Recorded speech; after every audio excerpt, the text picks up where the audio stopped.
up for a cat. By the way, I filled this whole presentation with memes and gifs. Yes. To yourselves.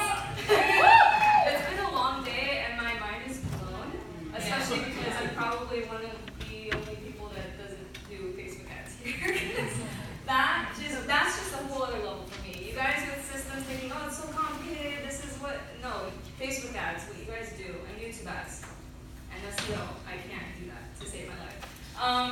So, from Freelancer to 3EO, that's a really nice title, and I'm going to tell you a little bit about me personally before we move on to everything in this conversation. I'm a weirdo. Oh, I think the laptop frozen. Let it go. Nah. Just switch textbook. Here you go. So I'm a weirdo. I'm going to talk even if the PowerPoint's not up. But I have been freelancing since I was 13, which probably wasn't a good thing to do because I didn't get a work permit till I was 15. So it was kind of like under the table with my dad in a social media marketing company. And I just fell in love with technology, fell in love with systems before I even knew what that was. I was just helping my dad. That's really what I thought I was doing. I'm also a rule breaker and a total rebel. So those of you that were at that naughty table last night know me very well now. So I do the exact opposite of what people tell me to do. So I dropped out of college after my second semester. I quit my job and my career. I was supposed to be a software engineer, guys. That was my career. I'm polyamorous, which my mom loves. My boyfriend and life partner and business assistant is right there recording this. So he is amazing. I'm also the breadwinner, and I retired my boyfriend a year ago. He hasn't been working at a job for over a year. He helps me in my business. And every time I talk to my dad, he's like, so when's Gabriel getting a job? And then I hate cooking and cleaning, which is like the worst thing you could do to Hispanics, is the women should be in the kitchen cooking and cleaning. I hate it. I have a chef, I have a cleaner, I'm very happy with that. And then so, why am I telling you this? It's because it's like, okay, so actually, quick story. I used to apply for a lot of COO positions and project manager positions, and these people would look at me, look at my Colby, look at my personality test, and all my responses, and they're like, you're the worst person to do systems. And I'm like, exactly! That's exactly why I am the best at systems and why I love it, because I know I can break all the rules, but the systems got me. The systems are my foundation, they simplify, they streamline, and they give me the freedom to just fuck everything else up. So that's why I run Reaching with Millions. I've consulted for a lot of 7, 8-figure companies online, and I basically would come in as cleanup crew, and I would have to basically correct a lot of bad habits. And when you set a habit, like what I've found is like you want to protect it. It's like, no, this is the way, this is the safest way, this is the best way, I'm going to do this forever and ever and ever, but it sucks so bad. And then I would come in, it's like, hey, there's this new, simpler, streamlined, better way to do it. It's terrifying. Let's go do it. And everyone's like, no, I'm not going to do that. So I found it better to take a preventative approach. And now I'm helping the 6-figure service-based businesses, the ones that tell me, you can't scale me, I'm special. I can't scale. I take those people and I scale them. And I prevent all those bad habits that were created when, you know, like it's kind of like a I don't know what I don't know situation, and there's no entrepreneur scaling manual anywhere. And so you're going to make a lot of mistakes. And so my mission is, well, part of my mission is a very big mission, but part of it is to help prevent those bad mistakes. And that way I don't have to correct the bad behaviors. And so I have my 7-figure freedom accelerator, keyword freedom, because there's a lot of 7-figure things out there, but I want my clients to experience freedom. So if it takes them longer to get to 7 figures, because we're slowing down to set up the systems and to set up the processes and set up the foundation they need to actually scale to 7 figures without like blowing their brains out, we're cool.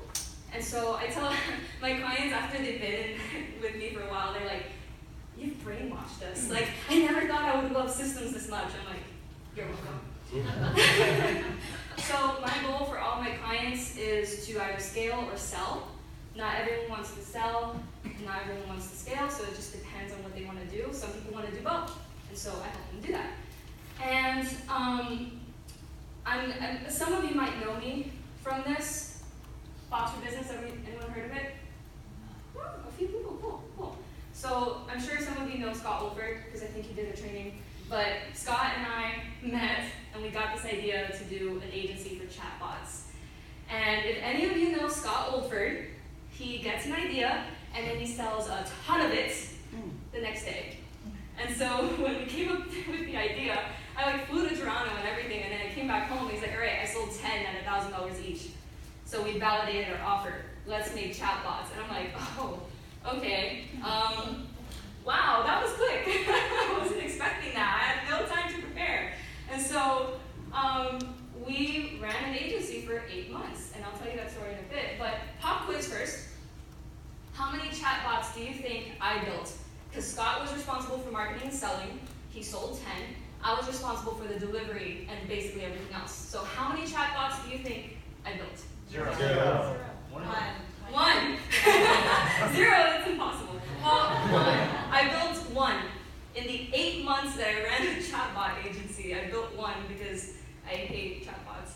So I built 1 chatbot, and I used that 1 to build the processes for the rest of the business of the agency. And so I built this 1 chatbot for this 1 unsuspecting person. I actually asked that person. They actually invited me to speak at an event. And they're like, yeah, Kat, she did Bots for Business with Scott Wolford. And they built these amazing bots and these amazing processes that they had pre-built before they sold the thing to us. And then so I went up and I'm like, Austin Distel. We had nothing. Like, Scott sold you air. And then I built it and I figured it out. And I built this 1 bot and I built this process. And basically, we grew that agency to 6 figures within 3 months, which is cool. Woo. And then we sold it 5 months later to Andrew Warner. And when Andrew and I were negotiating this deal, he's like, all right, I want you to stick around because I'm going to have a lot of questions about this business. And I'm like, nah, it's all there. It's all documented, all the SOPs, all the checklists.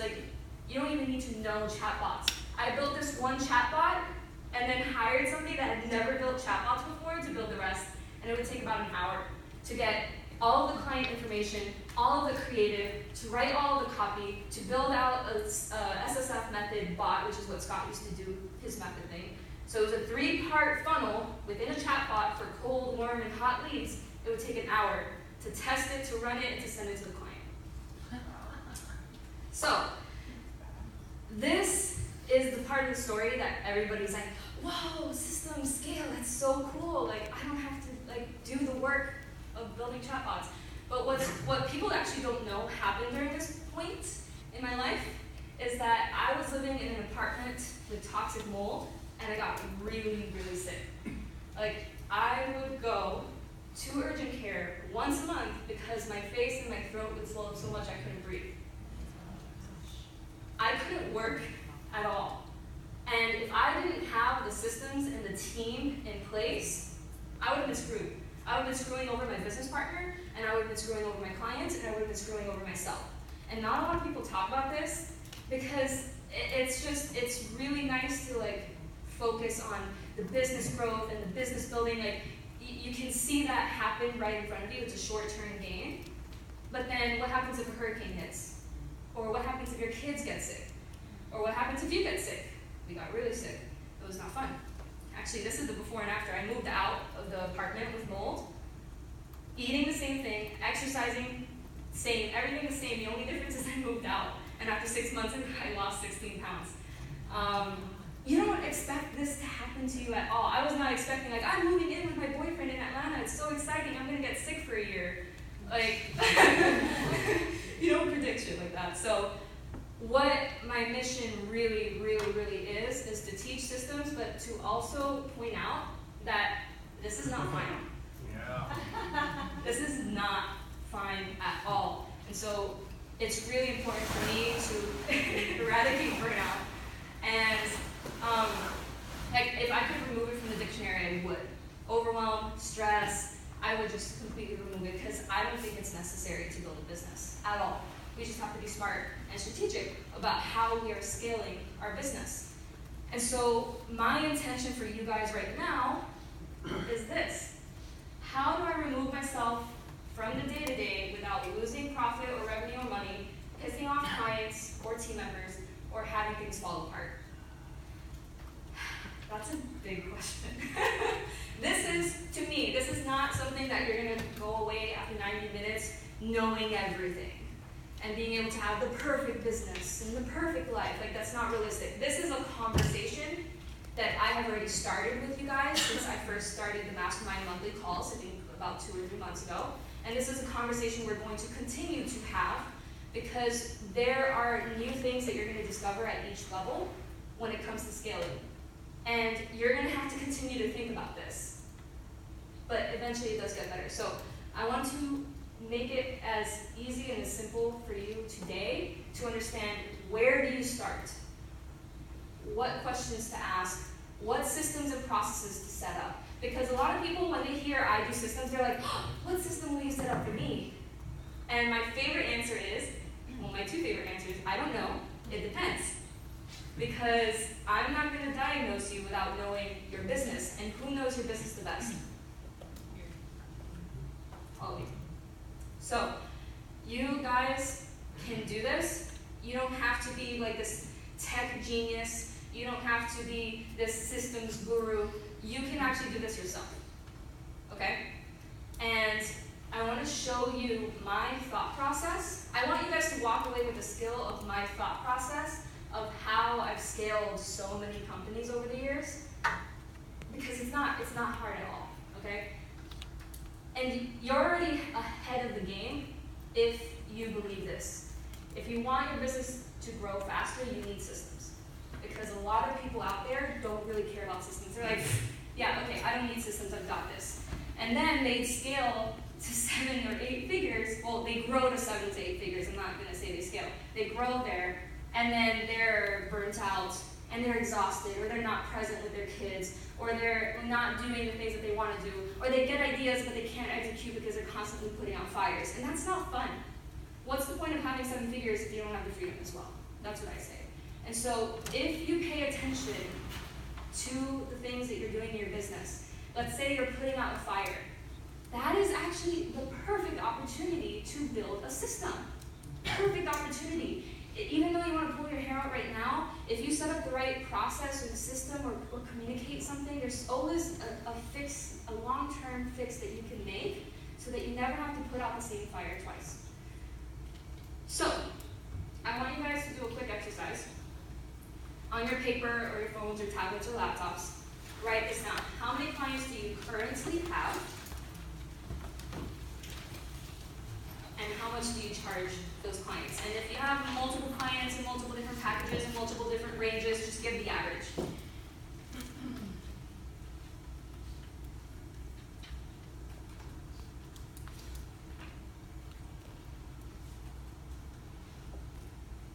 We're going to do a fun game.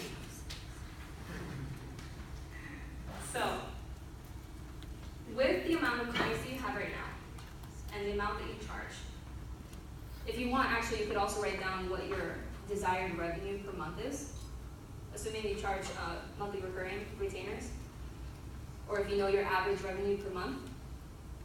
If I were to give you 5 clients right now, and you can charge them at the highest pay that you offer to people, would you be able to, within the next 30 days, give them a high quality, reliable, consistent service that you are proud of? Raise your hand. Okay, keep your hands up. What if I gave you 10 clients? Could you do the same in the next 30 days? 20 clients. 50 clients. I like you.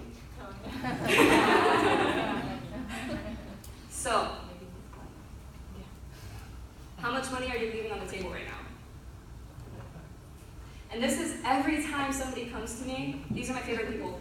They're like, okay, I got a really good lead source. They have 20 referrals for me in the month of January. I have 2 months to figure out how to say yes to 20 clients. What do I do? Those are so much fun.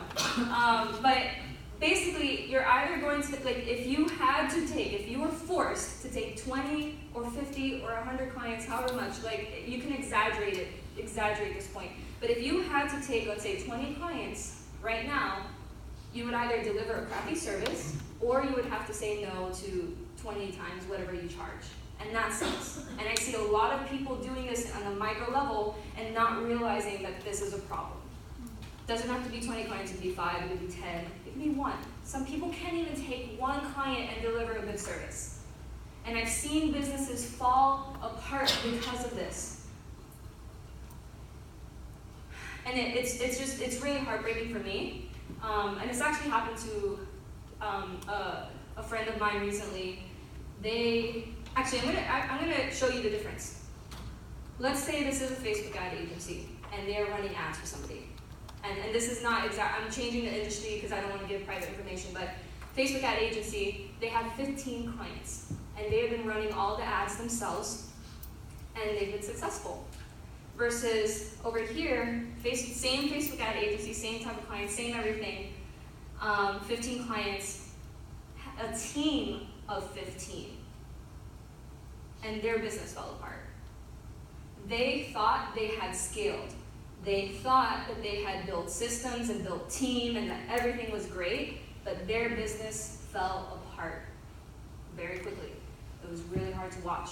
Versus this other person hired one person, one VA, and then another VA, and then they started scaling a little bit slower, and then they took on more clients. They kind of hit their max point, slowed down a bit again, and then grew quicker and quicker, versus the other one just kept taking clients and taking clients and taking clients, not being able to deliver a service, not being able to slow down to scale, and it was really, really bad. So I feel like as an entrepreneur, a lot of people tell us that like there's no security guaranteed. I want to challenge that. I feel like the security is within our power if we do the right things. And systems are just one piece of the puzzle. Like that's why you guys are here with Kat. You guys are learning a lot of marketing, a lot of the sales, a lot of the processes. It's a full circle, and if you set up the right things and do the work in the right areas and build the right team and scale the right way, there is a lot of security actually, because you have the power to make these changes. And you have the power to deliver a good service. You have the power to hire a good team. You have the power to do this. I don't believe that struggle and sacrifice is necessary. I 100% disagree. There's a lot of people that are like, it's so hard. I'm like, well, here's what you need to do. I don't feel like doing it. I'm like, okay, well, you're choosing that, okay? So I don't know what to tell you. And this is funny because this stat was showed yesterday. But, 42% of businesses fail because of market need. Okay, once we get past that, ran out of cash, 29%. The right team, 23%. And then strong enough business model, 17%. We're going to come back to this, because this is relevant, but I want you really, really quick to think of a time where you felt overwhelmed or stressed or just like really about your business. And it could be like in the last 24 hours or 48 hours. It could be in the last week, in the last month. And just think about it. There is something that you can do about that. You don't have to feel overwhelmed all the time. I believe that's a choice. Partially mindset, partially systems. If you have the right systems, and I've seen this time and time again, I've helped people set up systems and they still feel overwhelmed because I think we're addicted to busy. And I think we're addicted to struggle and sacrifice. And I have seen many clients where they have the systems and then they break it all because they like being the fire put out there. And they like being the hero and coming to save everybody and firing that team member that did a shitty job because, woo, I am awesome and I'm God and I fix everything. And this is not a bad thing. If you've done it, I've done it. I've seen clients do it. It's not a bad thing. But we need to exaggerate these points and laugh at it because this is what we're choosing to do, and we can choose something else. So, quick question. What do you guys think entrepreneurs want most? Freedom. Autonomy. Make a difference. Make a difference. What else? Problems to solve. Problems to solve. What else? Feeling successful. Creative. Revenue. What else? Fulfillment. Fulfillment. Mental stimulation. Challenges. Challenges. What did you say? Mental stimulation. Mental stimulation. Okay. Money. All right. Money. Someone said revenue. Oh, okay. All right. It usually boils down to these three things: money, time, and creativity. Who was on the first mastermind call with me? You guys remember the freedom training we did and the journaling exercise we did? This is this. And look at these stats. Ran out of cash, money. The right team gives you leverage and gives you time.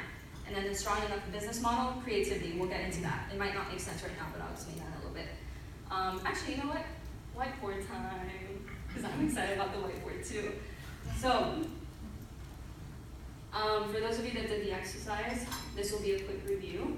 But for those of you who didn't, it's essentially this. You can do this right now. You get a sheet of paper, and you cut it into 3 sections. And you've got money in the first one, and there is a very specific order to this. Do not write this out of order. Creative. Okay. So, money freedom. What does that mean to you guys? Just shout it out. Travel. Giving back. Giving back. Don't have to look at your bank account. Don't have to look at your bank account. Paying bills on time. Paying bills on time. Choices. Choices. Investment. What? Investment. Investment. Cool. Security. Peace of mind. Cool. Security, peace of mind. All right. What does time freedom mean to you? Sleeping in. Sleeping in. Yes. Isn't that the best? I never start work before 12. I don't like waking up early. Going on holiday. What? Going on holiday. Going on holiday. Yeah. Probably being present with your family. That was a very touching story for me. Being able to work on, not working. Being able to what? Work on, not working. Work on the business, not work in the business. Yeah, that's a mix of time and creativity. Yeah. Health. Health. Yeah. And then creative freedom. Now, people have the hardest time with this because this is usually the process that I take people through. It's usually the newbies start off wanting money because, oh my God, start a business, I'm gonna be rich. And then they get into it and they discover it's like hustle and grind and really hard work, but they make money. And usually the people that come to me blew up really fast and they got their marketing and sales right, and now they're like working way too much for what they're making, and they don't know how they're gonna go from like 20 or 30K to 80K per month without doubling or tripling their work. It's just impossible. So the next thing is time. I want time to be with my family. I want time to relax. I want time to just chill out and just come up with other ideas. That's the next thing that people want. And then creativity. People have such a hard time with this because I don't know if they can imagine past the point of leveraging their time. Creativity means that your business has become your laboratory. And you get to have fun. And you get to test. And you get to try new things. Or you get to have personal hobbies and you get to have a life. you kind of start to have a life at the leveraging your time. But then when you get to the real creativity, that's where fulfillment comes in. That's where the fun comes in. That's where, like, once people pass that point of like that mindset thing about being busy, this is a fun time. And just seeing the transition for my clients, it just clicks in their head. And so there is also something associated with these 3 areas, and it's the type of entrepreneur that you're being. Okay, so for money, when somebody starts their business and they're just trying to make money, usually the way that they're acting is like an employee. They show up, they do the work, they sleep, they eat, they say hi to their spouse, and then they go work some more. Not fun, but if you're smart, you can get through this really quick. Time. Now, time is where most people get stuck in for a very long time. See what you, that was good. Laughing at my own shit. So they become manager. They become the manager of the business, and they hire their team, and they start telling them what to do, and they start outsourcing, and they're like, I'm leveraging my time now. I am a business owner. Woo, neat, awesome. This is a good place to be for most people, but not the best place to stay forever. And there are some bad habits that happen in here as well. The place that most people want to get to is CEO or free EO. Whatever you want to call it. I like free EO because it's fun.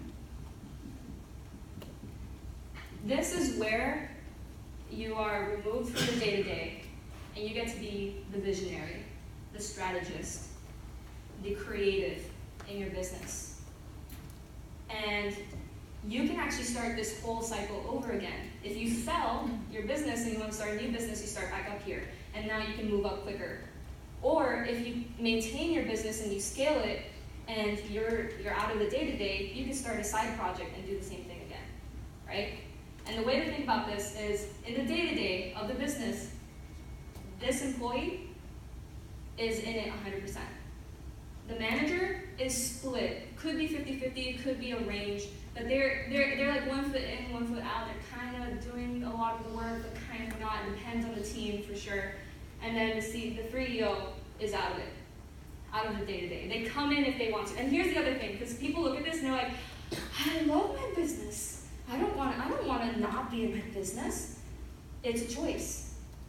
You need to be removed from the day-to-day, because if not, you're a bottleneck. If something happens to you and the business or any part of it falls apart, that is an issue. Not to say that you can't be in it. If you want to look at the ads manager, you can. Be my guest. I don't want to. If you want to, sit in a team meeting, you can. But it should not rely on you showing up for it to work. That's the difference. It's a get to, not a have to. So, employee manager, CEO, free EO. This is really, really important. Because this is where it comes back to people where they're like, what system do you set up for me? Asana or Trello? And I love these questions because I can talk about Asana and Trello and all of these things all day long, but that's actually not what's important, because I have seen many people that have had systems set up for them, and then they didn't understand it and never used it, and they spent thousands of dollars on this system that was supposedly going to work, and it doesn't work like that. No. So it's actually how you do everything. And then the tools and the tactics and everything else comes later. If you're thinking like a CEO, free EO over here, you're gonna know what systems to set up. They're gonna look very different than if you're thinking like a manager or an employee. And I'm gonna give you specific examples. I like this meeting. This can go both ways. This can go both ways. A normal 40-hour work week, now that's something I haven't seen in a long time. That could mean that you're working over 40 or you're working under 40. Two different ways of thinking, two different ways of being. Okay, so now we're going to get into specifics on how we use this to scale. And my thought process for all of this is sustainability. A lot of people confuse these terms. And I'm the type of person, I'm that asshole that goes to the dictionary.com when somebody's arguing with me and they use a word that I know is very incorrect to explain the situation. I'll go to dictionary.com, screenshot it, and send it to them. I'm like, get your definitions right. There's a big difference between growth and scale. Okay? Growing is the increase of revenue, profit, leads, for us here in context. Same thing for scale. Scaling is the capacity or ability to handle that growth of leads, clients, revenue, whatever, right? Big difference. And sustainability is also a very important definition that a lot of people don't look at. It's, can you maintain the level that you are currently at? If you can't, that's a problem. If you scale, if you increase growth and set up the processes, you create the ability to handle the growth as you grow, and you can maintain it, keyword, that is a good thing. Because a lot of people will grow and scale and then crash and burn just a couple months later because they were not sustainable, okay? So, we've got this. These are usually the 3 questions I ask myself, okay? Anytime any of you come to me with a problem, I have this in my mind. And I'm asking myself these questions. Is it profitable? Are you profitable? If you do this thing, will you be profitable? If we fix this problem, will you be profitable? Is the problem because you're doing something that is not profitable? Can it scale? Does it have the capacity for that growth that you want? If you want to take on more clients, can you take on more clients? If you want to hire more team, can you take on more team? Right? Simple. And I'll give you specific examples about this. This one is also really hard for most people. Are they bought in? This is really important. A lot of people skip over this because they think money, they think scale, but they don't think about buy-in. And I'm talking about the buy-in not just from your, like, the mission. We've heard amazing stories here today, and you're like, yeah, I resonate with that, but also your team members. Are your team members bought into what you're doing? I'm totally in your way, I'm sorry. Are your team members bought into what you are doing here in your company, the processes that you set up, the systems that you set up, the problems that you have? They're probably complaining more than you are because they're in the day-to-day of it. They're trying to remove you from this. Okay? So, specific example, Bots for Business. How did I scale Bots for Business? And I'm going to walk through the different areas. All right, if I was acting like an employee when I started Bots for Business, here's what I would have done. First I would have freaked out because that's 10 chatbots that people are expecting. But then I would have been like, okay, all right, I got the emails of all the people that want these chatbots. I am going to email them, and I'm going to find out what they want. Okay, cool. So now I know what they want. I have to write the copy, I have to build the text setup, I have to make sure that I get all the creative. Okay, let me email them and get the creative. Okay, I got the creative. It's been like months now because people take forever to give creative for some reason.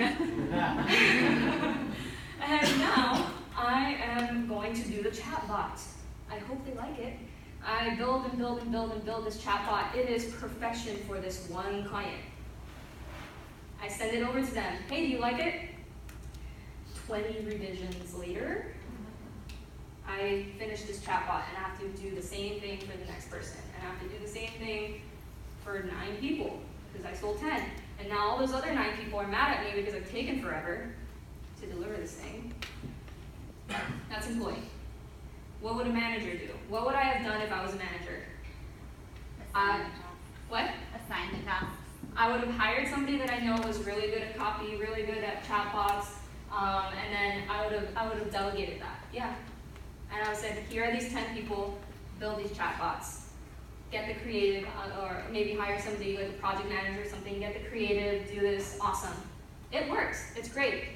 And knowing me, because I'm a perfectionist and a control freak, I would have micromanaged the fuck out of that.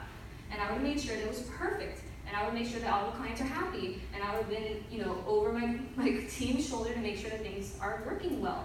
And if they messed it up, I would have to go in and fix it. Oh my God, the worst. Or I might have just fired them and hired somebody else. And I'm saying this from personal experience. I'm also saying this from client stories. I've seen my clients do this. This is not a judgment whatsoever if you do this too. This is awareness time and the circle of trust that we established yesterday night at that table. So that's what a manager would do, and it works. And I have seen people get to 7 and 8 figures in that way. I have seen them micromanage. I have seen a lot of high team churn rates, and a lot of team unhappiness, and just a lot of issues, a lot of bottlenecks. A lot of people think that they're out of the day-to-day in their business here, but they actually keep getting brought in and brought in and brought in, right? Here's what I actually did. I was thinking over here. I knew I needed chatbots and I didn't want to do it. But I knew that I didn't have a process for this at all. And here's the thing, if you've never done something before, you won't know what the process is. It's hard to say until at least you've done it once. So I built one chatbot. But here's the thing, I was smart about it. I already knew that getting creative was going to be really hard. And I knew that I'm not the best copywriter in the world. So what I did was I set up forms, type forms, and I asked the questions that I figured I would need based off of the SSF method, which was Scott's method, which is what people bought. I'm like, okay, I already have some form of structure here as far as what Scott does. It's a cold leads funnel, warm leads funnel, hot leads funnel. Okay, let me figure out what I need to know to be able to build this bot. And so I built out these forms and I sent them to the clients. And then I created a page called the waitlist page. And I said, first come, first serve. If you fill out these forms, we'll build your chatbot within 24 to 48 hours, business days, 1 to 2 business days. If you don't fill out the forms within X amount of days, we're gonna have to charge you again, a late fee, okay? How many Yes. did you charge? Huh? How many did you charge? No one. Really? No. Honestly, it was like a threat, but I wouldn't have done it. I love the people too much to do it. Well, I guess my question is how many people got in on time? Did all of them? Because of that? Yeah. Yeah. Yeah, if you think you're gonna get charged, you're gonna do it. Like, if somebody's like dying of cancer, I'm obviously gonna not charge them and do it whenever they want me to do it. That's the exception. So I'm not gonna be like mean about it. But I set that boundary because I knew that was a common occurrence, and I knew it was a disservice to the client and to me and the team to not have that boundary. And that's thinking like a CEO, free EO, because you need to protect yourself with your time, yeah, but you also have to protect your team and you have to protect your clients, and you know best. You guys are not new to this. You've been doing Facebook ads for a while. You've been doing your agency. You know what does not work, and therefore you have the power to set boundaries and to make these choices for your team and for your clients to protect them and to lift them up and to empower them and to hold them accountable to what they need to do.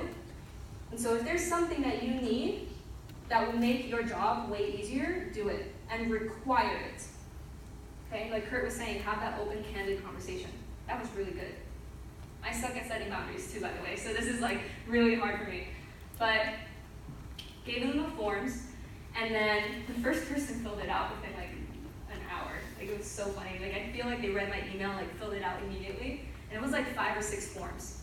I created, the first form was all of their general business information because I had no idea who these people were. These were Scott's people. So general information, and then the second one were like business assets, so like logos, images, any like voice guidelines or brand guidelines, any previous copy that they've used before, any of that stuff. And then I set up a form for the cold funnel, the warm funnel, the hot funnel, asking them the questions because I knew what the SSF method was. So I asked them the questions like, what's your lead magnet? What's like, where are they coming from? Is this an ad or a website or whatever? Do you have a webinar? Is it a sales call? All that good stuff. And then had them fill it out. And on the waitlist page, when they would fill it out, it would then put them on here on the waitlist and say, okay, in 2 business days, your bot will be ready, and you will have a 1-week revision period. Unlimited revisions. You just let us know. But you have that 1 week. And then so we built the bots, and we did the revisions. No one asked for revisions. Ever. Ever. It was so surprising. Because that does not normally happen, okay? Just a warning. It does not normally happen. But I built the first one, and all I did was record myself doing the bot. And halfway through recording it, I was like, this sucks, let's do something else. And I didn't edit it, I didn't change it, I didn't pause it, I didn't overthink it, I just recorded my process of going through this blindly. It was really bad. I got embarrassing text messages from my mom and boyfriend on the screen. I laughed, I was like, whoever watches this in the future is gonna have a good laugh. Because I'll probably forget, so just remind me and laugh at me. I was not perfect about it. And a lot of people stop themselves from building processes and systems because they're like, it has to be perfect. It has to be this like perfect checklist and perfect process video and perfect thing. It does not. It does not. the best thing you can do is record your thought process, because that is going to be the hardest thing to train people on in the future. Because you're going to do something over and over and over and over and over again, and then when you hire somebody to finally take over that process, you're going to be like, I have to do it again. And then you're not going to actually be doing it. You're going to be trying to show it in a process, and it's not going to be intuitive, and there's going to be holes. And then if you have a good team member, that team member will point out the holes and ask the questions, the stupid questions. I believe there's no such thing as a stupid question. I just believe that there's a lack of good explanation and communication in systems. But they'll ask the questions and fill in the gaps, or they won't ask the questions because they're scared of feeling stupid from asking a stupid question, and they'll do it wrong, and then you have to come in and fix it. I see that happen a lot. If you're doing something right now, you can record it. Even if it seems simple and like not necessary, I dare you to record it. And I have all my clients do this in the beginning. I have to pull teeth to do this. And I tell them, record everything, document everything, Gary Vee on your ass, record and document everything. I promise you it's going to pay off. And there's a huge difference between the clients that record everything and the clients that don't. And the clients that don't realize 3 months later, when it's time to hire their first VA, they're like, I don't have anything recorded. I have to record it all. Oh my God, this is a lot of work. And then the people that did record everything were like, oh wow, that's easy. I just give them this video. It's been sitting here in this Google Drive for like ages. Oh, my team member just took this video and made it into a checklist. I didn't even have to do that work. I could hire a video editor to edit all the weird parts. I'm too lazy for that. I like to laugh. So, if you record everything and you store it, it will be beneficial later. That's my whole point.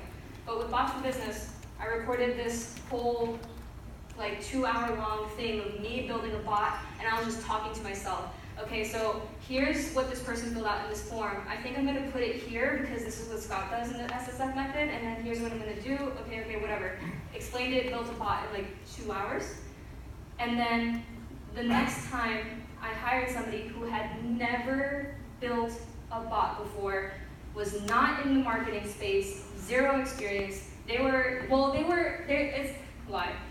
copy editor. They loved like editing copy and community management, but not like all the funnel building. They did a lot of tech work, but they don't like the funnel building and ads and all that stuff. So never done a bot. They were so nervous. They're like, I'm not gonna be able to do this.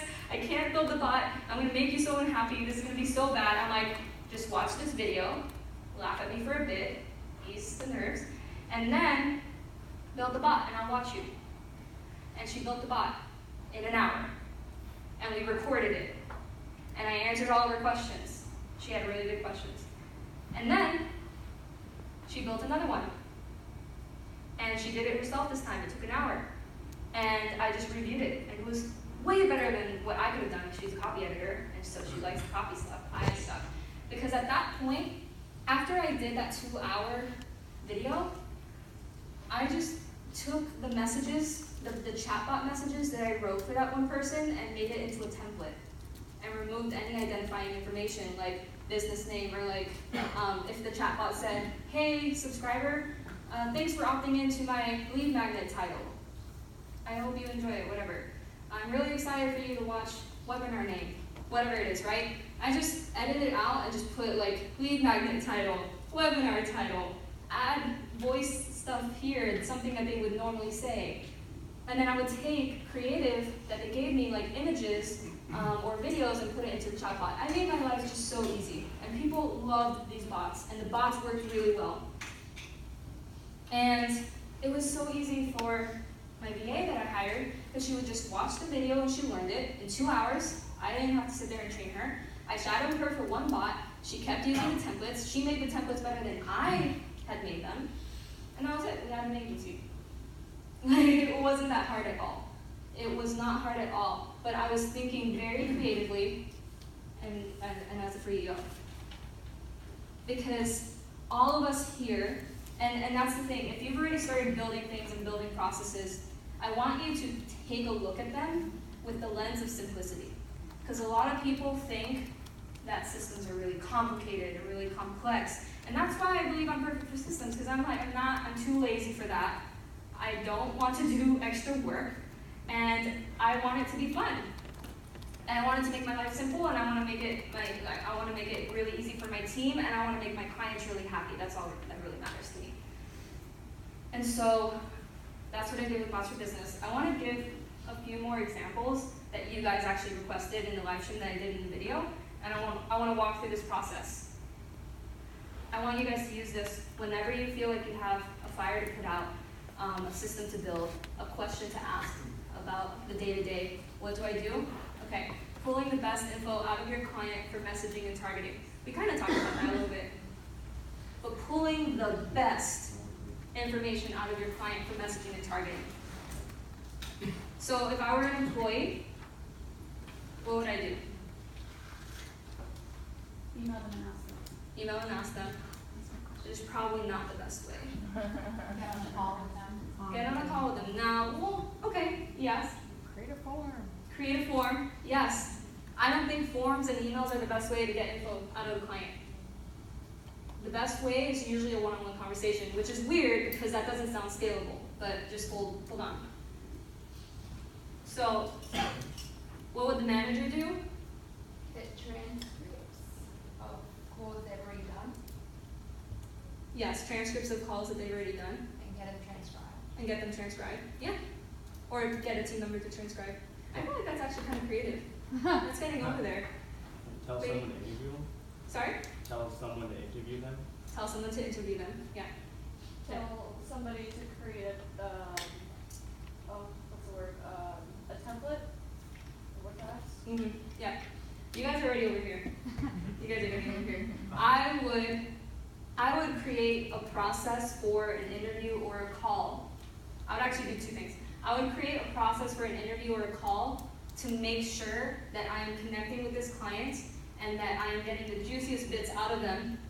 Actually, even way before that, I would make sure I have the right clients.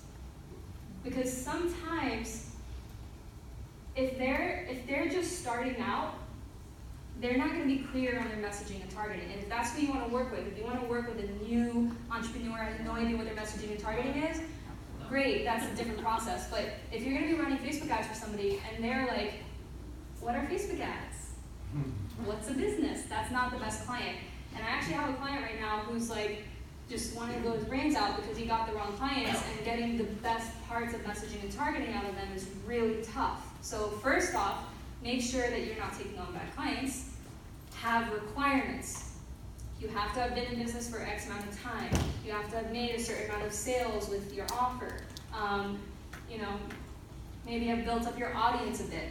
And then when you get on a call, it's not going to be a 2-3 hour call trying to figure out what is their messaging. It could be a quick 15-20 minute interview to get the best bits out of them. Because you could set up the form to get their general information, do a quick 15-minute interview to make sure that you're connecting with their voice and connecting with their passion and their mission and what they're really trying to get out of it. And then also ask, hey, can you give me previous sales calls? Can you give me any video content that you've done? Can you give me whatever else? And have that transcribed. And that's it. And you don't even have to do any of that. With a call template and with the transcripts, you can train people how to do this, and you can set up the forms and all that stuff. Having your contractors follow your systems. So we're already out of the employee range because employees don't usually have the team members yet. So we're in manager. What would a manager do? No judgment. I have so many stories and examples of things that were bad. Does anyone want to share what you think a manager would do to get a contractor to follow your systems? Watch over their shoulder. Watch over their shoulder. This is a scary one because it happens. Updates or something? Updates? Okay. Review the work and feedback. Review the work and give feedback. Have it written into the contract and set the expectations first. Have it written into the contract. Yeah. Delicate, like, characteristic encouragement to follow in process. Yeah, encouragement. Okay, cool. Yeah, those are all actually pretty good. Like, it's decent. If you do that, you're winning because a lot of people don't even hire good team members. or hire at all, and a lot of people don't even try to encourage or to put in the contract or to do whatever. What would a free EO do? Anyone know? Any guesses? Get them to self-report. Get them to self-report. Here's what I would do. And there's different scenarios. This is why, this is like super big for me. I need to know more about your business. Like, you don't just go down the street to a random person and say, you have cancer, you need to take this pill, here you go. And they're not gonna take it, you know? So I usually don't answer these things, but I wanna kind of walk you through this process of digging in and figuring out like the different mindset. But contractor not following your systems, are they a new contractor or have they been in your business for a while? If they've been in your business for a while and you just set up a new system, maybe you didn't do the transition well enough. And here's the thing, you can't just throw shit on people and expect them to just buy in. Are they bought in? Freo, are they bought in? If it's a new contractor, maybe you didn't onboard them well enough. I would think preventative first. What can I do beforehand to really empower this person with this system? And how would I show them? This is like selling something to a client. How do I sell this system to my contractors so that they realize this is gonna make their job easier, this is gonna make their life way better, and I'm gonna be off their back when they do it? Because I trust the system. It's not that I don't trust them, it's just we're humans and we make errors. Usually systems make way less errors than I do, well, than we do. So I would look at how I onboarded this person. Did you give them the proper training? Did you give them the proper information? And it's simple. Like the tools don't even matter here because people look at. I have my team onboarding process on a Trello board, and they're like, okay, so the answer is to make a Trello board. No, that's not the case. The answer is to be very intentional about this. I just like Trello because I'm visual. Okay, so on my Trello, I have a board, and it says, here's the process of you joining this company. You obviously read and signed the contract, so you're done with that. You're gonna get invited to get your own email address, and then you're gonna get access to these certain things. If you have any questions, here's where you ask them. There's going to be a trial period of X days for you to get onboarded and get comfortable. And then there's a section of our team members, and there's photos, and there's names, and there's bios. We have team member profiles so that they can read through it, because how uncomfortable is it? I don't know, I've experienced this coming into people's companies, which is perfect because I can see how they onboard me is probably better than how they onboard their normal team members, because I'm a consultant. They need to give their best face. But I come into companies and they throw me into this like team meeting of like 30 people and I don't know anybody. They don't even like introduce me at all. I'm just sitting there quietly hoping no one notices me. It's so awkward. But we do this. So like giving them the team member profiles, I love the attendee list to this event because I'm like an ambivert. So, and I also have a really hard time with faces and names, and I just forget everything. So like I spent like a lot of my flight reading your names and looking at your faces and reading your goals and thinking about you guys, okay? Because if I came here, I would have been a little bit more introverted than you're seeing me now. I've actually been more talkative than usual at these type of events. So I give this new hire an onboarding, like a little onboarding period where they can read the team members' profiles. And these profiles are just like, what are you good at? What are you not good at? A fun fact about you, what not to do at all, like what would really piss you off. And then personality tests. I love personality tests, so I do a lot. I don't require them to do a lot of them. I just like Myers-Briggs and Colby. So they can read through that at their own time. I have a list of all the tools that I use and why I use them and how I use them. They know what they're getting access to. So this is the general onboarding. And then, let's say I'm onboarding a Facebook ads manager into my agency. I would give them a specific onboarding process for ads. And this is, there's even a point before this is making sure you have a good hiring process and hiring the right person, which there's that training in there. But I would actually train them in how we run ads, because it might look different than other people. And so I will give them the resources and make sure that they're up to the same pace. And I would say, hey, when people normally do this, we do that. You could do this, but we choose to do this instead, and here's why.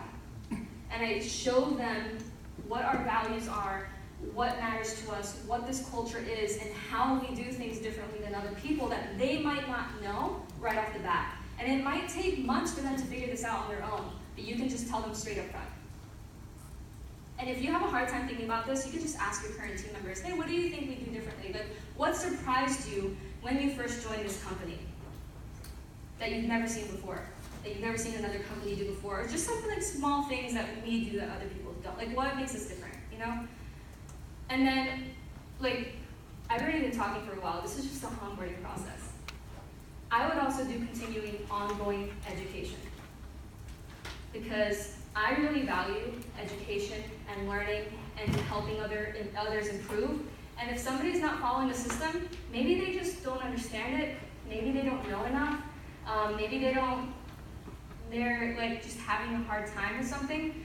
So I find out and I have that conversation with them. Even if it's a new person or a long time employee or contractor, I would say, hey, what's going on? Why aren't you following the system? And they'll tell me straight up. Like, oh, I don't really understand the sauna. It's like really hard for me. Or, oh, my mom has been sick and it's just been really hard for me to juggle work and life right now. Guess what? I will take that and do ongoing education. I will have a team meeting and I will teach them Asana, all of them. I will walk through Asana and I will ask each member, like, hey, what hacks or tricks have you done with Asana? Because I'm not the know-it-all. Like, all of us can contribute. This is a team effort. Or if somebody's really good at something, my copywriter, I would tell her, hey, copywriter, can you come in here and talk about, like, how you edit these emails in this way and why you do it? Like, I think we all need to know how to do this for the copywriting team, let's say. Or work-life balance. I would bring in an expert in work-life balance and have them educate my team on it, because it would help them. And then I think some of you mentioned reporting, self-reporting. I don't need to be responsible for people. Like, we're all adults. We can do our jobs. It's either you're doing it or you're not. And so I am very clear on the roles and responsibilities in my company. Yay, org charts. If somebody is not clear on their role or responsibility, they won't know what to do. And I see a lot of people do this where they hire out of desperation, not out of clarity. And it's okay, because sometimes it's like you need help right now, but there's no excuse to get clarity on why you're hiring this person and what they should be responsible for.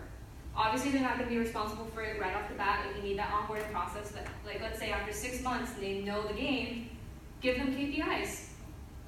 You don't actually have to give them KPIs. They can give themselves KPIs. They can give themselves the goals. All right, so client happiness. Our client happiness rating is 70% right now. Are you happy with that? No, if it's a client account manager. Okay, what would you do to improve this?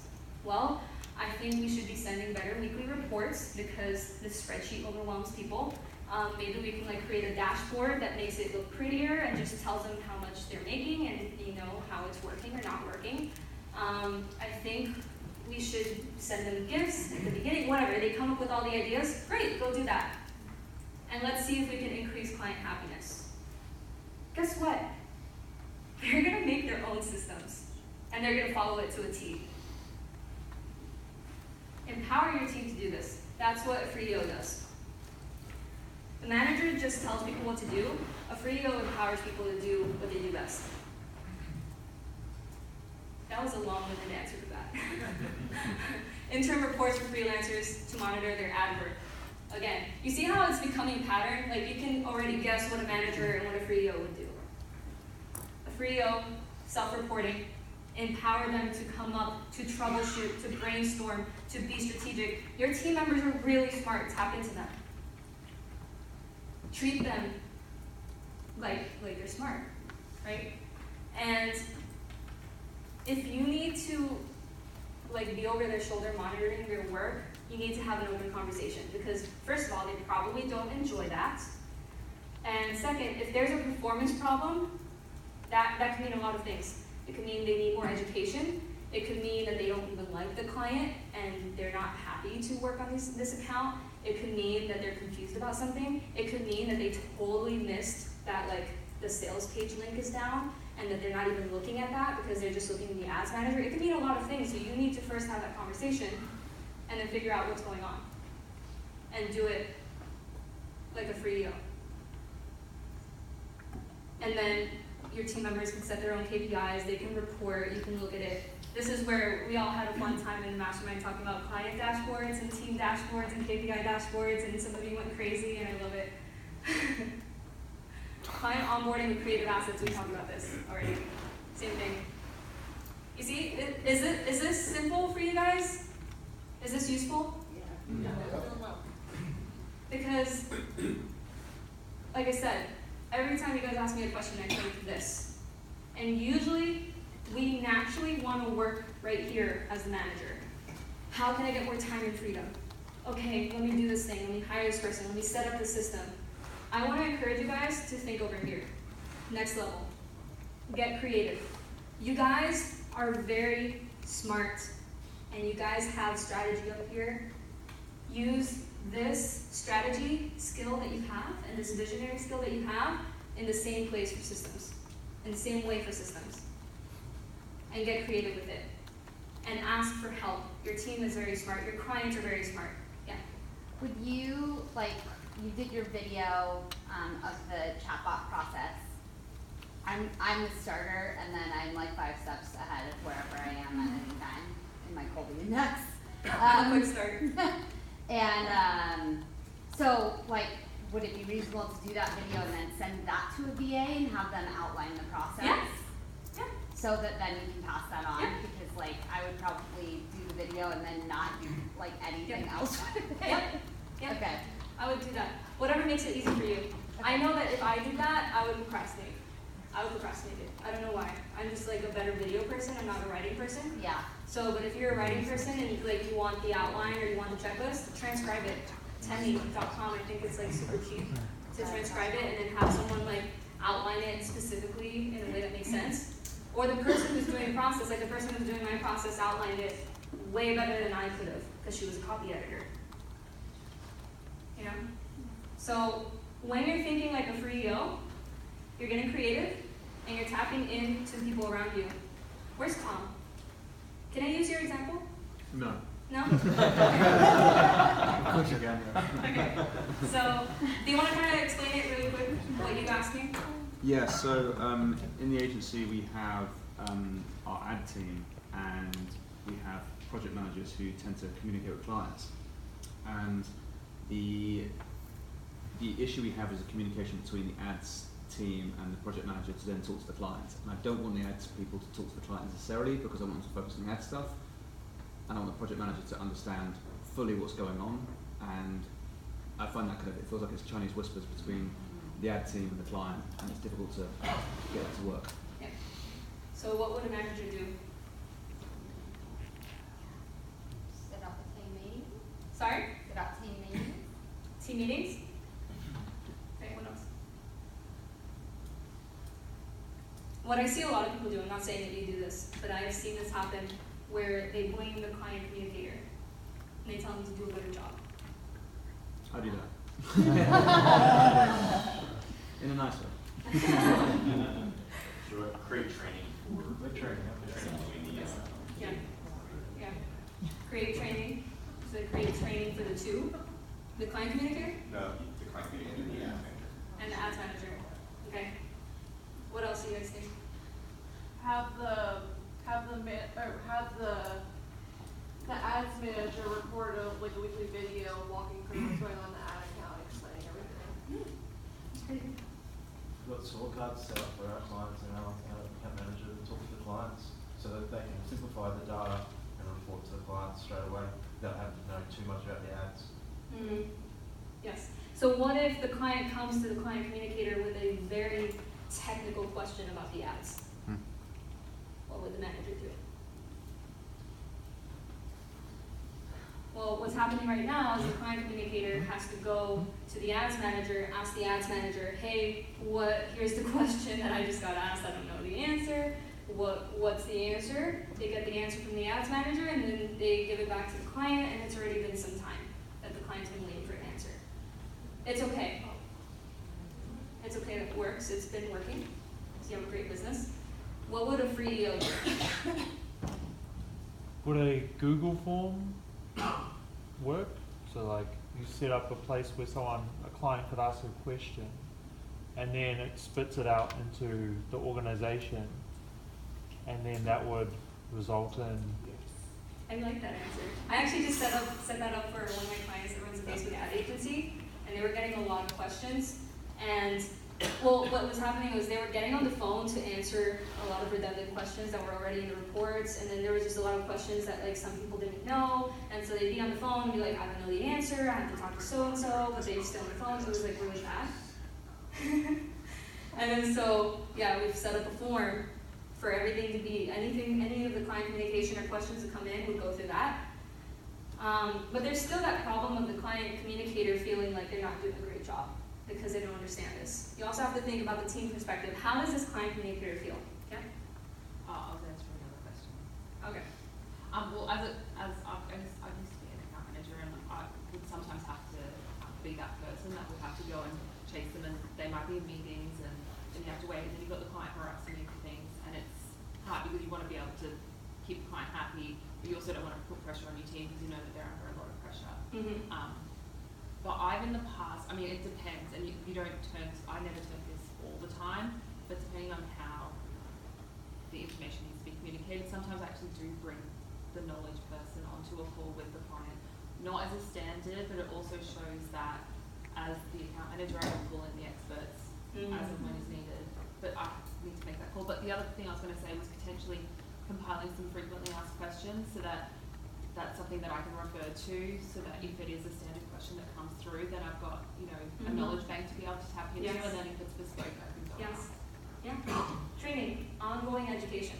So there's a couple of options. You could help the client communicator with the frequently asked questions, any ongoing training. You could do like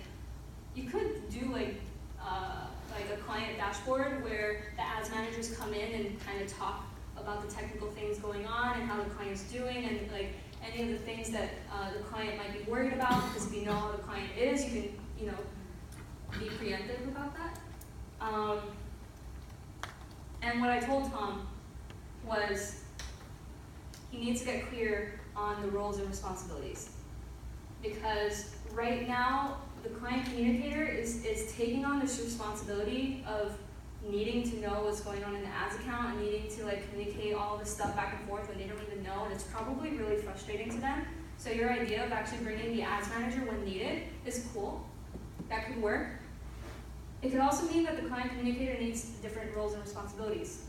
And it might mean that the Facebook ads manager needs to just work with the client. That might not work either though.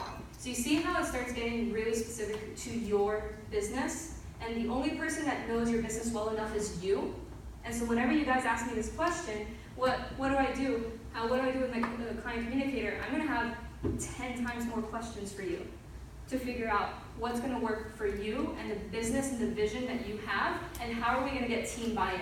Because if this client communicator does not like ads, and they're having to go back and forth, and they're talking to these clients that are asking a bunch of ads questions, they're gonna be very frustrated.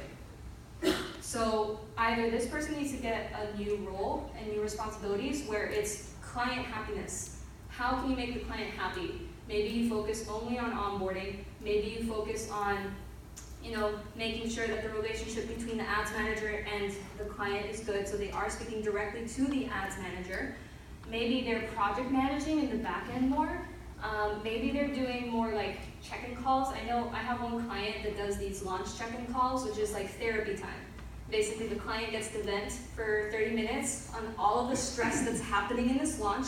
That way, they don't vent that to the ads managers when things are going up and down and things are like a little stressful. They're venting to the client communicator, not to the ads manager. And when they speak to the ads manager, it is only for technical questions.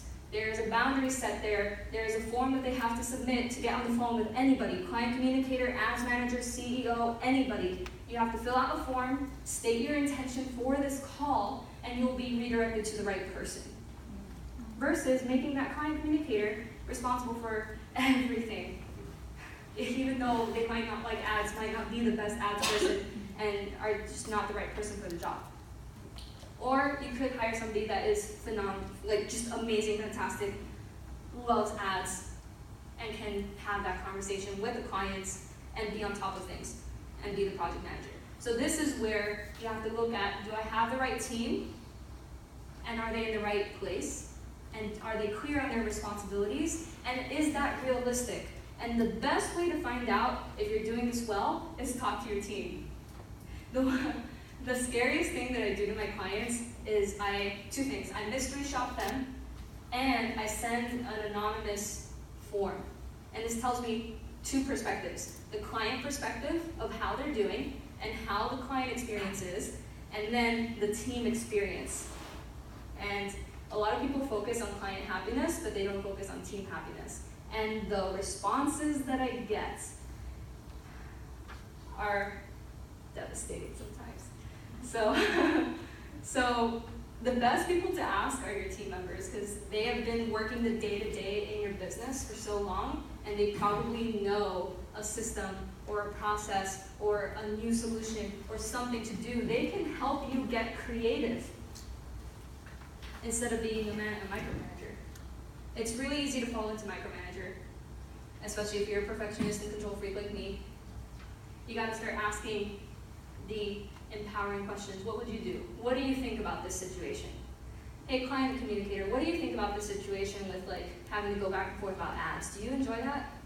Is that something you want to be doing? Like what would you do instead? How do we fix this problem? That's being a free EO, because you're creating the space to brainstorm and to troubleshoot. Because here's what happens. If you don't do this and you just fix all the problems yourself and you just tell the team, okay, all right, client communicator, this is obviously not working. Here's what we're going to do instead.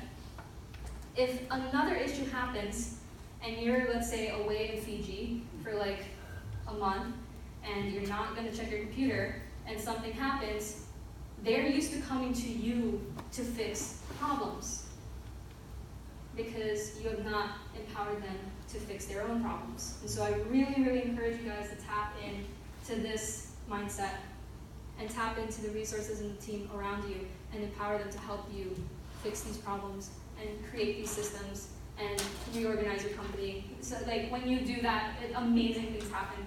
Sometimes I feel like I shouldn't even take the credit for half the things my clients do, because I just say, hey, have you asked your team about that? And they're like, no. I'm like, go ask them. And then they come back and the team fixed the solution, the problem for them. I'm like, great, they didn't have to do anything. That was that simple. So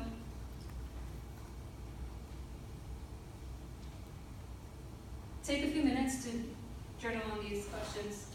This is really important. How are you acting in your business? As the employee, manager, or CEO, no judgment. Think about it or write it down real quick. And then, why does that response stand out for you? Were you aware of this before today? And if you were, that's okay. If you weren't, that's okay.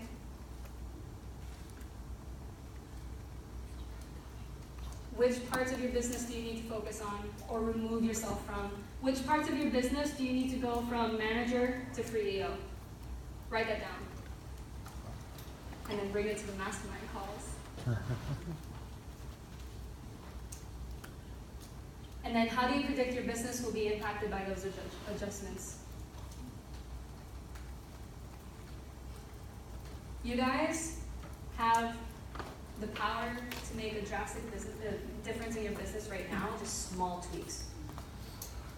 And it doesn't matter what tools or what tactics, it really matters with how you're being in your business and how you're responding to things that happen, how you're responding to the fires that come up. When you're putting out a fire, when something breaks or something happens or something, like a team member tells you something, think about how you're going to act before you act. before you respond, because it is so easy to be fire put out mode. I'm just gonna fix it and then call it a day. That fire is gonna keep happening, I promise you. It sucks. It sucks so bad. So.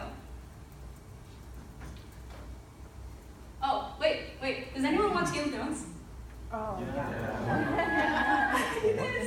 I knew you guys were my friends. Hey, thanks. Oh, I know. I'm so excited. So, tomorrow, is it tomorrow? I lost my time. Whenever is a week before Game of Thrones starts, I'm starting this pop-up group called Game of Thrones Pop-Up for Entrepreneurs. It is free. Yes, and I'm doing a systems challenge called Breaker of Bottlenecks.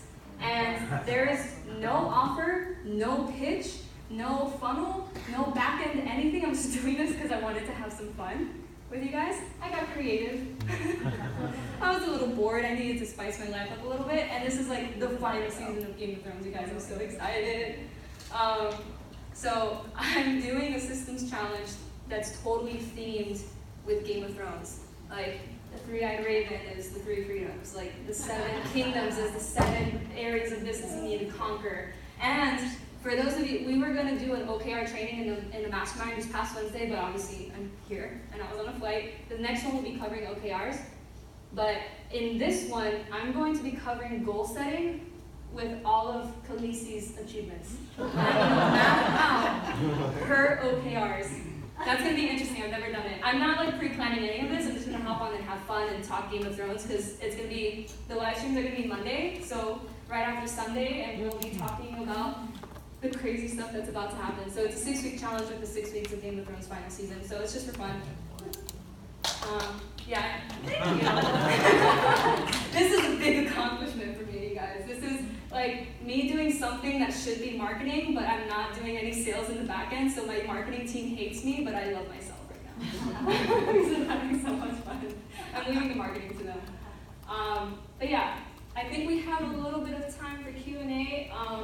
If you guys are in the mastermind, please show up to the calls and watch the replays. I haven't mentioned this, but I have a specific curriculum in mind for you guys as I keep working with you. And so show up, and if you don't show up, watch the replays because I'm going in order and doing a lot of Q&A in there. Okay? And then also come up to me because we'll just, now you know my secret, I just go through this, and so we can problem solve pretty quickly. And you have amazing people here in the room that can help you problem solve too. So, any questions?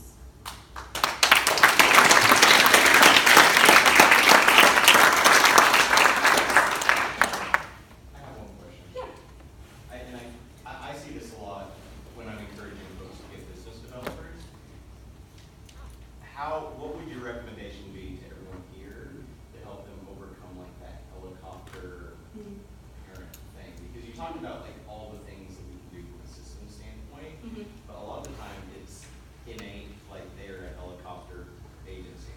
Yeah. And want to micromanage. So how do you deal with your clients and help your clients get over their own self and get out of their way? Well, first thing I tell them is to hire a mindset coach because I'm not a mindset coach.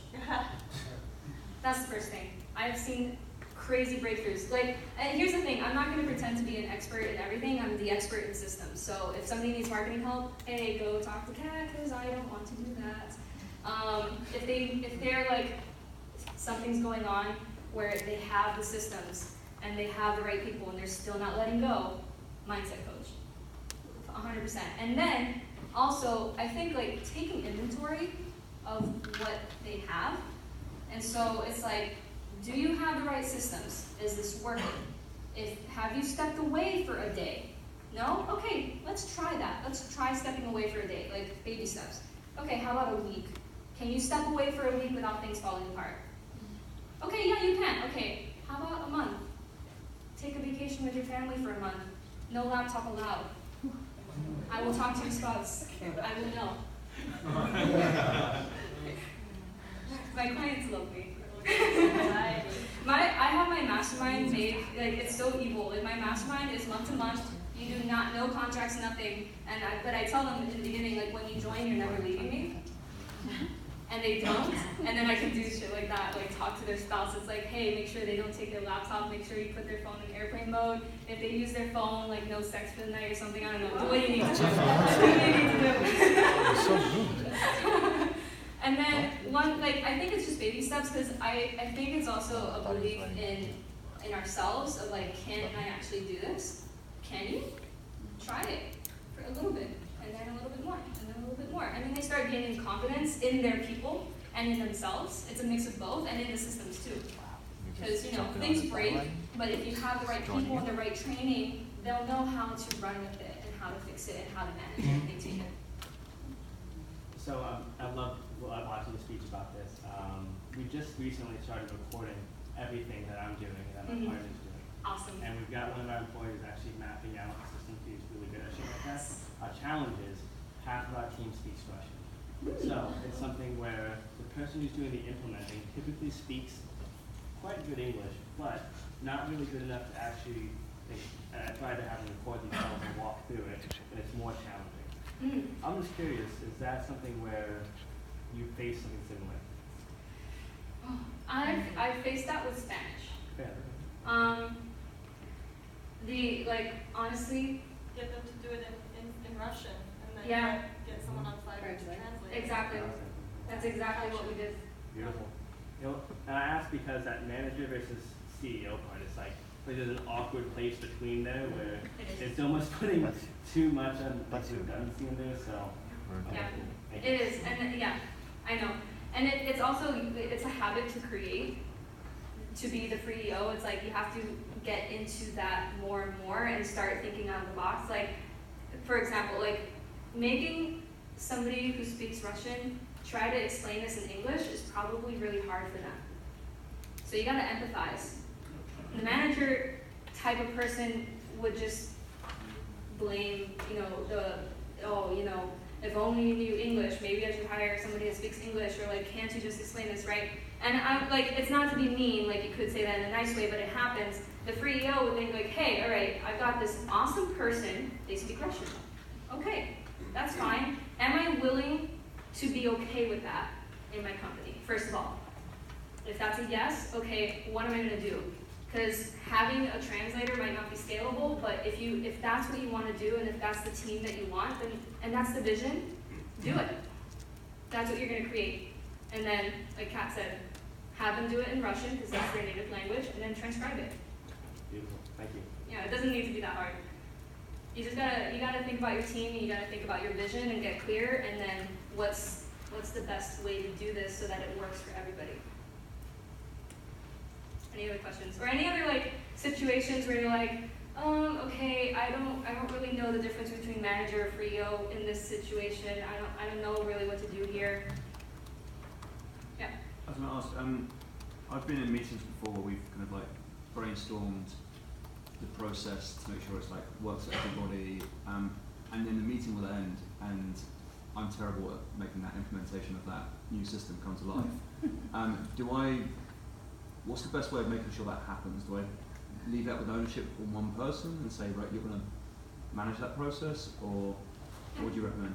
You can do that. That is kind of like a role, like the meeting transcriber or whatever. But there are tools that will listen to the call, and when you say something, it'll highlight it. And then on the tools dashboard, it'll show all the highlighted things as to-dos. And then you can just take that into your project manager if you need to. I don't remember the name of the tool. It's like leaving me right now, but it works with Zoom. It like integrates directly with Zoom. I've seen that, yeah. Yeah, so you can use something like that. You can assign that like responsibility to somebody like, hey, you are the meeting transcriber. You're gonna transcribe any to-dos that we say we need to do. And you can do that, the same thing even with the software. If you say, hey, Kat, make sure that like I gave this thing to so-and-so, and then Kat has to transcribe it, search the word Kat, and then find all the times to say, Kat, do this, or Kat, remember this, or Kat, and then that can also be a different way. Whatever works for your team. Cool, that's good, thank you. Got a similar but slightly embarrassing question, which is that whole situation. I have someone in operations who's absolutely, completely systems focused, brilliant, very detail focused. follows the systems and processes and I don't. That's okay. How do I hold myself accountable to following my systems? Do you need to? Do you want to? What? Then there's that. Maybe not. I guess I feel like I need to because, you know, you need to lead by example, don't you? Are you implementing? No. But I mean, Is it stopping her processes like recruitment, you know, I can't follow a process. Have other people follow it. Is it stopping them from doing their work? Like, is it maybe Well, you're the one that's we're receiving just at the information? stage where we're starting to grow the team, Yeah. so I'm anticipating that it would, but yeah, maybe it wouldn't. Maybe as long as she's okay with Here's the where thing. she is, yeah. You don't, okay, this lead by example thing, that is like I don't want to wake up at 6 in the morning just because other people say that I'm going to be like a better entrepreneur. Like it just doesn't work for me. What works for you is probably being the visionary and creative, and that's how you're going to lead. You're going to lead your team by building the vision of what you're creating here while your operations person is following the systems and leading that. They're leading the operations, you don't have to. And if you transfer that trust to that operations person and then you onboard team members or current team members and say, hey, so-and-so is the head of operations and she's going to be following the systems that you're going to be following. I am here to encourage you and to empower you and to give you whatever you need to just do your job and do it well. But I'm going to be me and do what I do best and outsource the rest. I remember that one. I like that one. So, like really quick, because I've seen a lot of people, like Scott Olford, he has people running his entire business for him. He has a CEO in his company. Because he's not, he just comes up with ideas and sells shit and that's it, and then travels and microdoses LSD and that's what he wants to do. Like, just embrace who you are and bring in the right people and give that power to the operations person to say, hey, I trust you to lead this area because I'm not good at it and you shine. Shine away. If you need anything from me, I will give it to you. Anything that I can give. I'm very similar in that I've got someone who's like come in and systemise everything, and I'm not very good at following the systems either. My only worry That's okay, guys. she got run over. That's a different story, though. That tells me that things are not being documented. So that's what my She question needs to was, document should everything. like, there's an SOP about the Yes. person who has to write. Yes, yes, yes, As if she was handing over. yes, yes. And then I feel like there should be there should be multiple people that read those SOPs and understand the position. Like my boyfriend could go into my, he like is like not an entrepreneur at all, but he could go into my business and run a process like I did. No problem, because it's very well documented, and I talk about it a lot too to him. But you know, but like having other people just like maybe doing like a review of SOPs and stuff, and making sure that things are documented with your ops person, and making sure it's understandable, and making sure that the gaps are filled. And if something does happen to her, somebody else can take it over.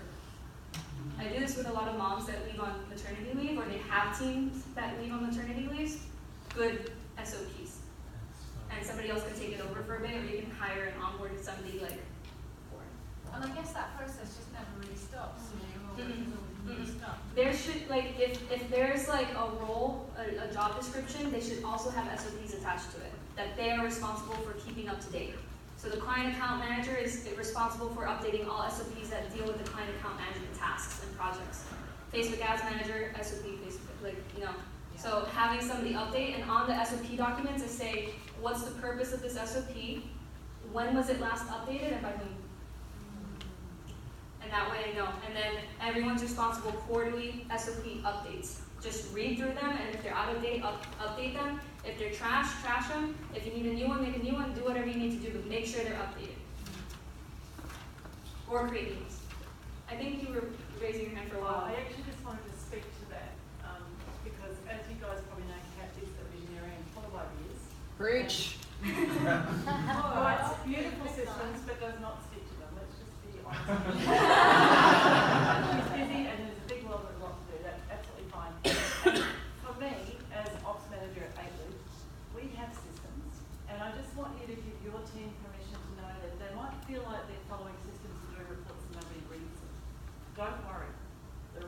still filling them out as for them, for their record.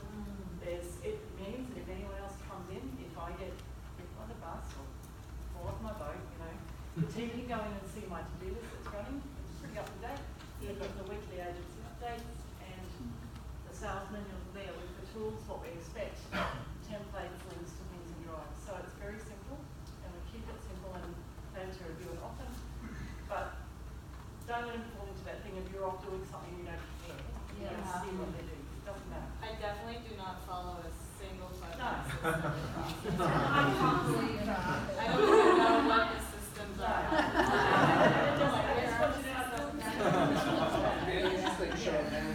Can I add to that? So as someone who has like work agencies and stuff like that, it's also really important that like as a leader, the leader doesn't have to necessarily follow it, but you do need to kind of lead from the top down. You need to ensure that as a leader you're telling your staff that they do need to follow the process. Because if it's not coming from the top down, then why on earth is everybody kind of updated for it? Because then you're gonna have a head of ops who's like, no one's updating stuff. And it's like, but you know, unless the leaders are kind of, you know, communicating that how important it is, it's just going to be Are they bought in? The free EO is all about buy-in and vision and leadership. Yeah. With implementing all your systems in your clients and in your business, have you found there's a difference between full-time people and part-time people? Other than the legal implications? Performance and Yeah. actually getting the result and the intention that you put out for that person. For myself, I haven't found the difference because I feel like I'm really good at having people buy into my vision and the culture. I'm very, very picky about who I bring into my team, and we have a very good culture, and people want to just stay. And they do really good work, even if they're like part-time or full-time or whatever they are. For some clients, I have seen a difference because they treat certain people a different way, or they haven't really established like what the roles and responsibilities are. They haven't really established culture. They don't have the buy-in. There's a lot of factors that go into it. And sometimes, especially for the 7- to 8-figure companies, that's what I would come in for, is come in and get buy-in from the team and bring them together, because they're like working against each other for some reason. It's like, oh, this part-time contractor emailed me this thing. I'm like, well, if they weren't doing it, you have to do it. So what are you complaining about, you know? So, yeah, I think it depends on those factors of team building and being the CEO and leading that team to have a good culture of collaboration and high performance. Yep. How have you found that some people just aren't creative CEOs, but that's just not who they're meant to be, and they should just embrace their role as the manager? Yeah. I've had them hire CEOs, and they're just doing their own thing. Or they sell, really. They're really good at the employee and then the manager, and then now everything's like good, and then they sell it, and then that's it. Because part of this is like self-awareness too, right? Yeah. You have to figure out. Yes. Not just, it sounds great to be the CEO, and you get to travel and you have a whole team working for you, but some people just aren't meant to be in that role. Mm-hmm. Yeah. Yep. And then also some people, like, they think that that role is something, and they build up to that point, and then they're miserable. Because they're just like, I should do this. This is what I should do.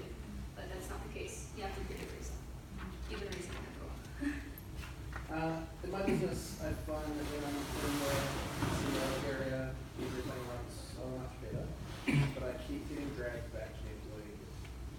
Like whether it's like skill set on tools or like quick cash or higher charge models or like workflow. I mean, theoretically, the obvious answer is hiring somebody that can fill that employee role. Yeah. Mm-hmm. How often do you find people in that CEO level, I guess, like, as a follow-up on that question as well, how often do you find them struggling between that, like those two roles? Yeah. If you're getting pulled in a lot, the first thing I look at is like, does your team feel empowered to figure it out?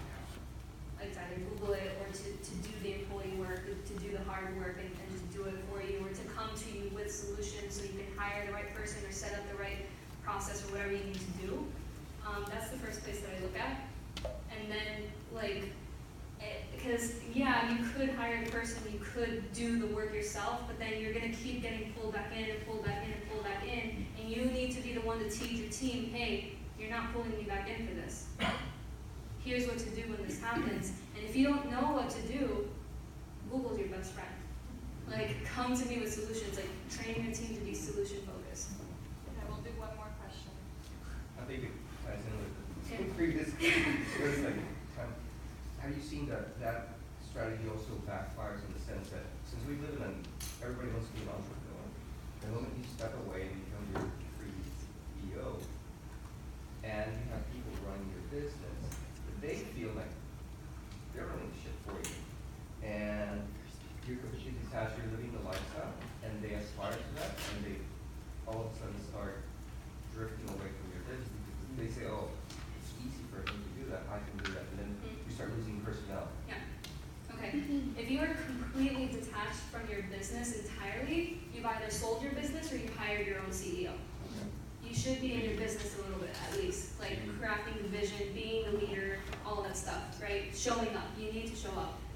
And if you do want to hire a CEO or managers and people to do those things for you, give them that salary, give them that lifestyle. They deserve it just as much as you did. You do.